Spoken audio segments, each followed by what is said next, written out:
Welcome to Savannah Pulse.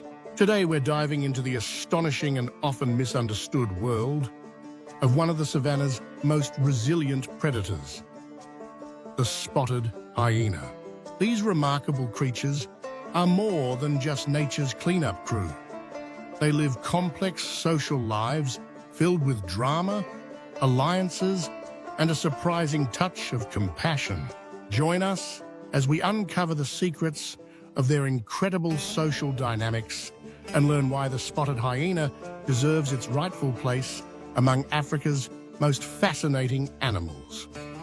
Sinister laugh pierces the silence of the African savanna, soon joined by the sounds of flesh tearing and bones being pulverized. Haunting, arched-back creatures dart around their meal, ripping it apart with their enormous jaws. In just 25 minutes, an entire zebra is devoured, skin, hooves, bones, teeth, and all.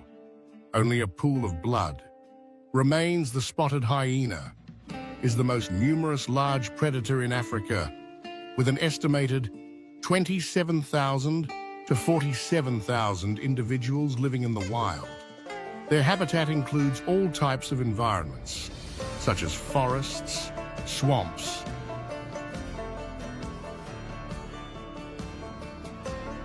mountains and deserts, and their reputation among humans, wherever they may be, is largely negative. They're often seen as ugly, cowardly, and gluttonous, the evil cronies who helped Scar kill Mufasa, the shady lies who lurk in the shadows, waiting for an opportunity to steal a more noble animal's meal. Their cackling is unsettling, and their large teeth, punched over figure and darting movements are menacing. But hyenas are so much more than just creepy. They are remarkably intelligent and extremely effective hunters, largely because they don't operate alone. They live in clans of 6 to over 100 individuals, larger than any wolfpack lion pride or orca pod, and these groupings aren't just a bunch of individuals who happen to coexist near each other. These clans are incredibly sophisticated, and their social structure is unlike that of any other carnivore.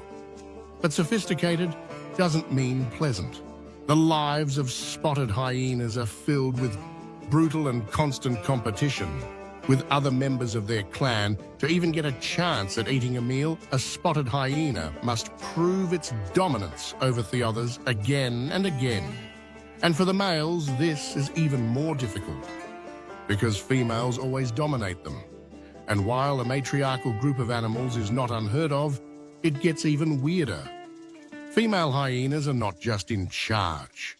They've also evolved so that their genitals look almost exactly like male genitalia.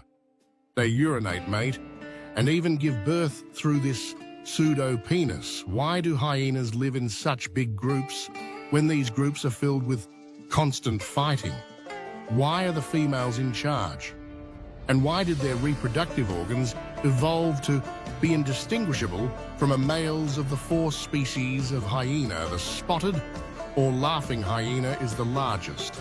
And while most people compare hyenas to dogs, they actually have more in common genetically with cats and are even more closely related to mongooses and civets. And the size of a spotted hyena might surprise you. They are not the scraggly little mutts Disney makes them out to be.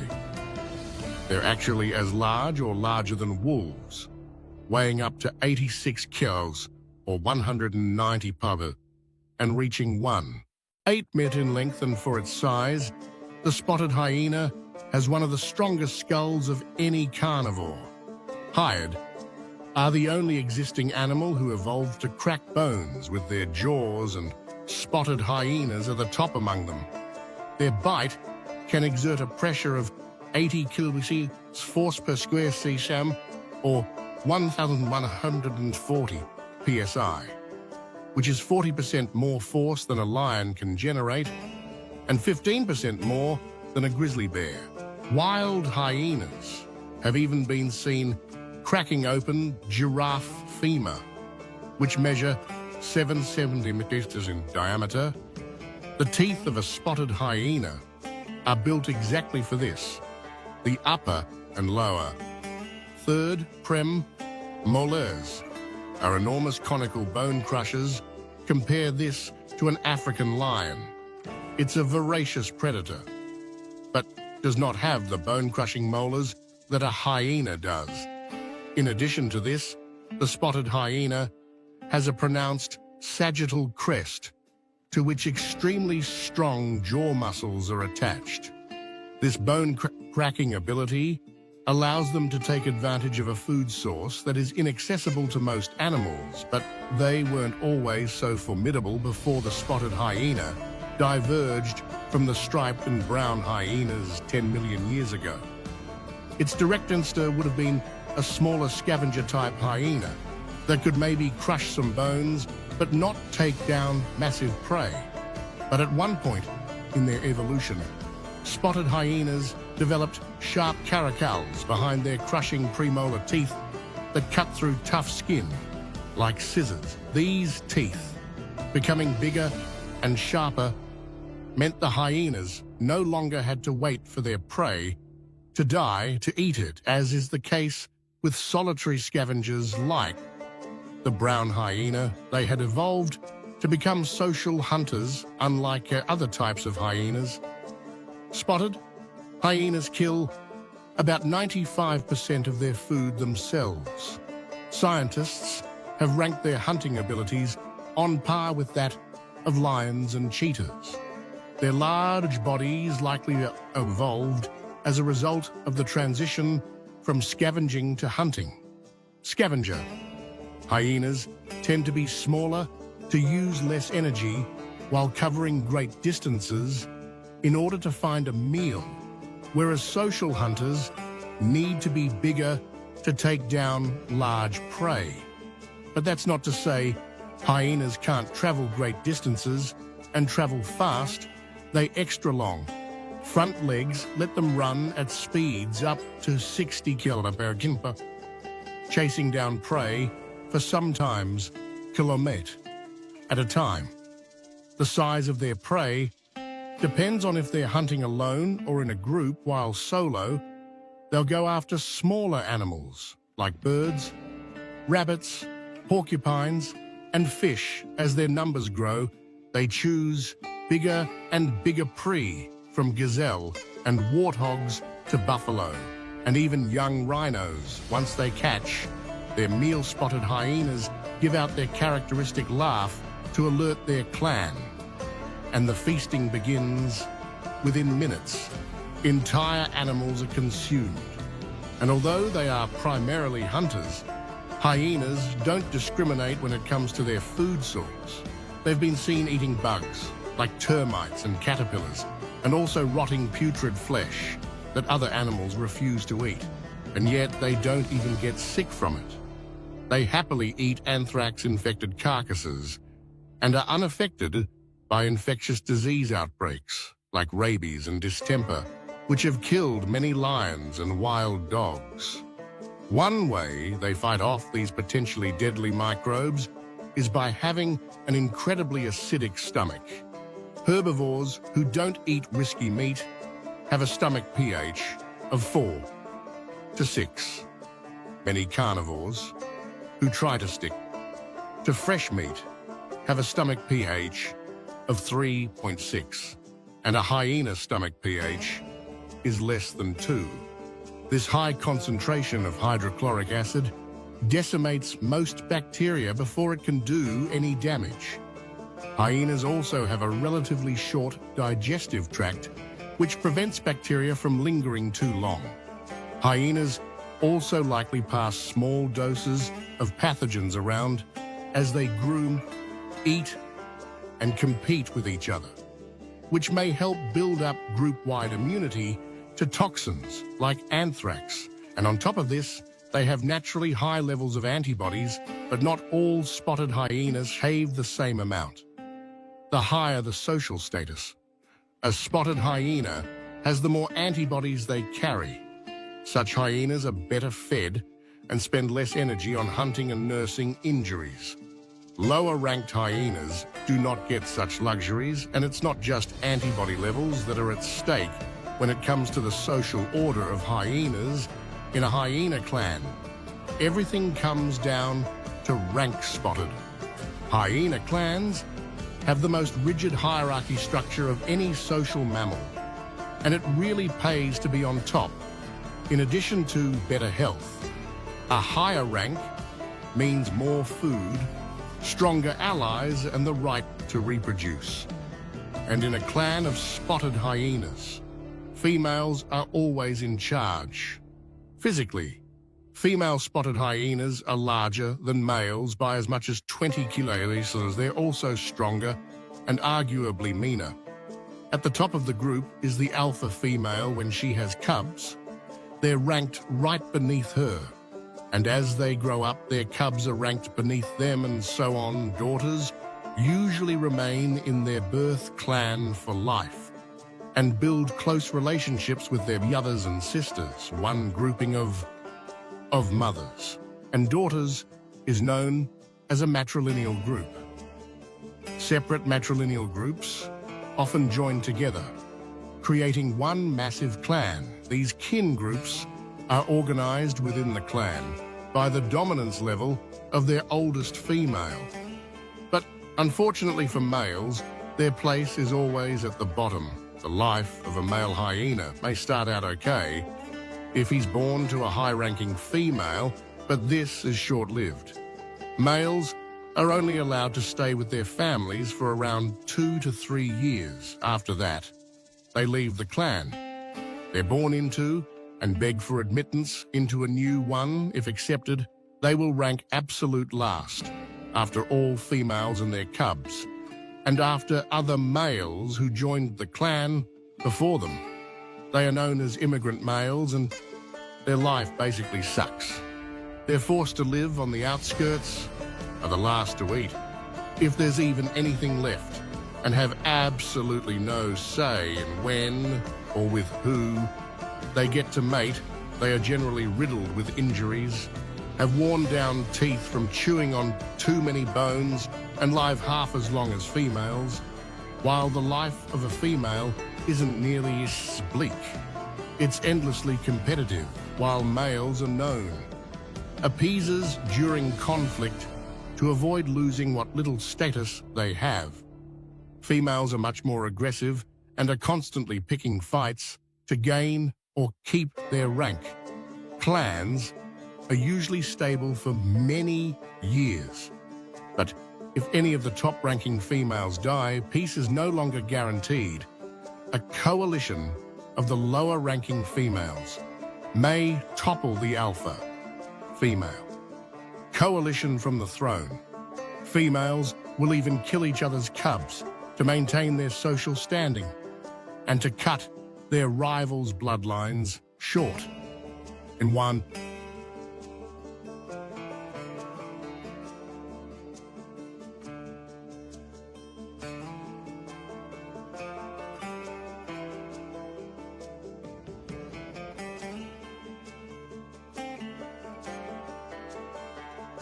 study that looked at deaths of cubs under Oni, old 21 out of 99 of them could be attributed to infanticide, always by female killers. Many times the killer was even related to the cubs she murdered.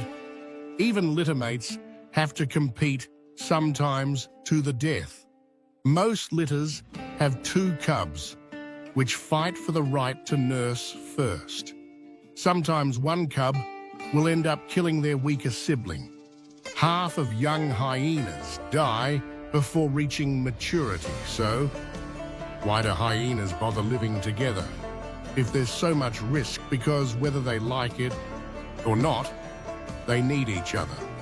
Because while the risk from hyena within their own clan is high, the risk from other clans of hyenas or prides of lions is even higher. They need each other to defend themselves and their kills and to take down large prey.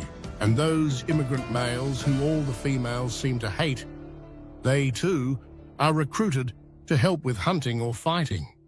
And these hyena clans, however dysfunctional, are extremely effective. They've been observed defending territories of up to 620 square mil, or 1,600 square kilometers from outside. Threats: a single hyena could not defeat a lion, but a clan of hyenas absolutely can. Hyenas are the only thing lions are regularly seen running from. But as soon as the prey is killed, or outside threat is nullified, hyenas within the same clan do try to keep their distance from one another to reduce the chances of confrontation. This arrangement is known as a fission-fusion society. Individuals come together when needed and then disperse as soon as possible. And maintaining this arrangement requires sophisticated communication skills.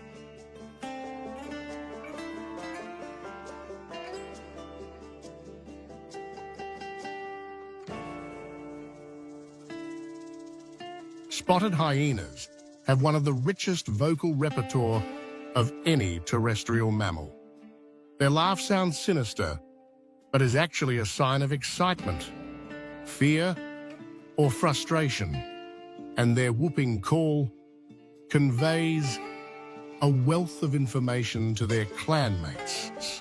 It's a haunting sound that can travel up to 3 miles, transporting with it information about the color, including its identity, sex, and age. Hyenas can even count how many calls they are hearing, a useful tool when trying to gauge whether to fight a rival gang. Hyenas live and die by the clan, a clan.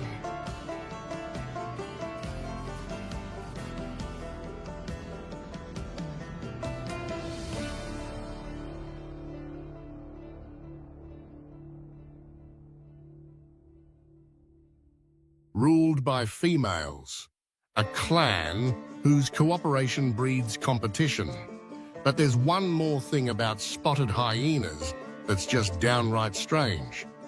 The reproductive organs of a female spotted hyena look almost exactly like a male's, and scientists don't really know why the reproductive organs of female spotted hyenas are unlike any other animal.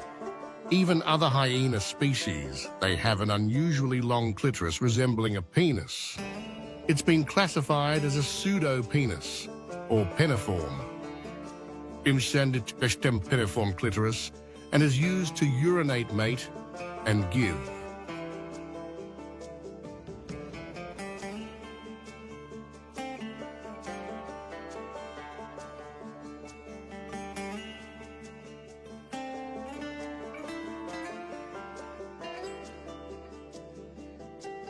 Birth.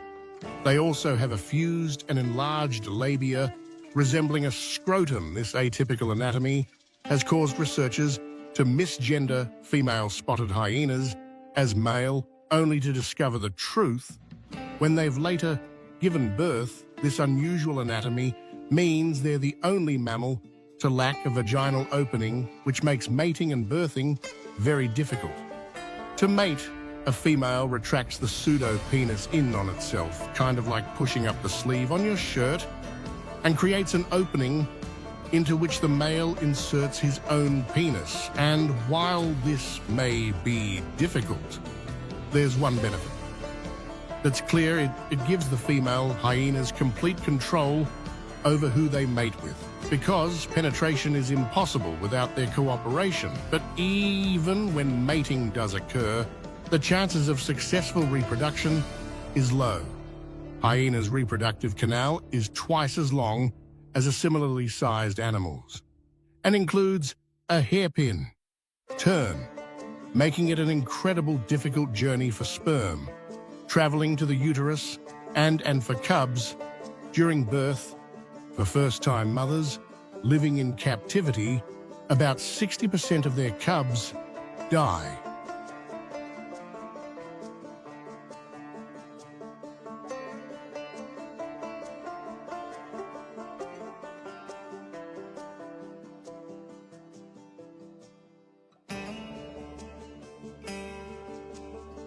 Most often from suffocation while getting stuck in the birth canal. These challenges have made scientists wonder why spotted hyenas have evolved in this way. Since reproduction is essential for survival of the species, why has their anatomy developed in such a way that makes it so difficult? It all comes back to competition. Their large skulls, jaws and teeth are what makes spotted hyenas able to crush bones, which lets them outperform other predators. But growing these features takes several years, so in order for young hyenas to survive long enough to develop them, hyena mothers nurse their cubs for around 14 months and help them get enough food, even after they're weaned, until they're 3 or 4. This means it's in the interest of the species for birth rates to be lower than other types of predator. Why extra babies have to die in the birth canal or fight each other to the death instead of simply not being conceived in the first place, I don't know. The theme of hyena life seems to be brutality at every turn, but as ruthless as it all seems, so much of what hyenas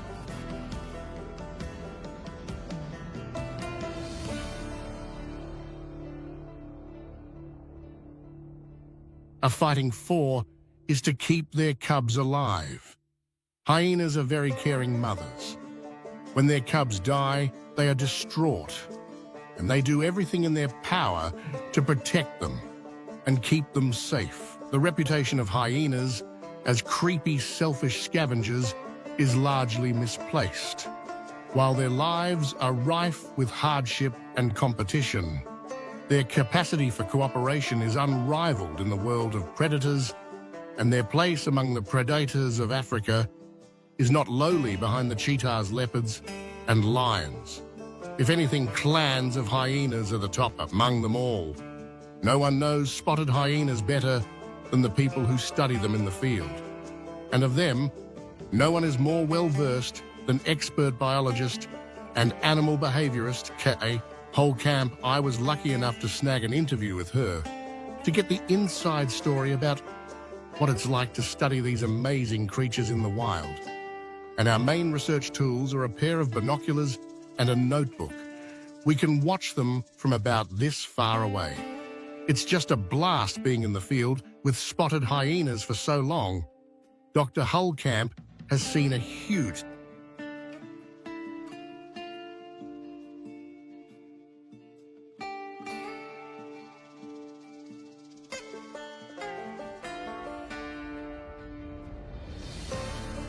array of personalities, and it's impossible to not form attachments to certain individuals. My favorite hyena of all time was a hyena named Kois, and she was really curious, a very smart hyena. And she figured out that she could go catch a gazelle, and she could do it in the presence of all these other hyenas. And then she would bring it right over and put it right down next to the tire. But nobody else would come that close to the car. And she figured this out right away. But life in the bush is dangerous, you know.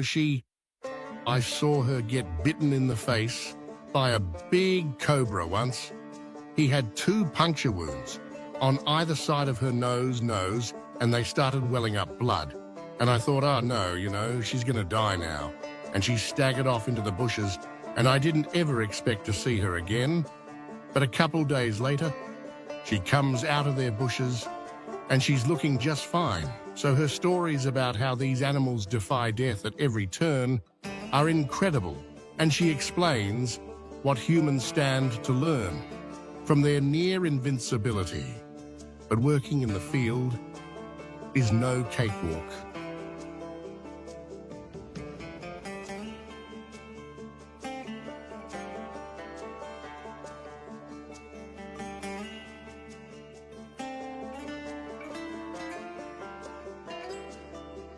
Thank you for joining us on this journey into their lives here on Savannah Pulse. Don't forget to like, subscribe, and hit that notification bell for more adventures in the wild. Until next time, stay curious and keep exploring the wonders of our savannas.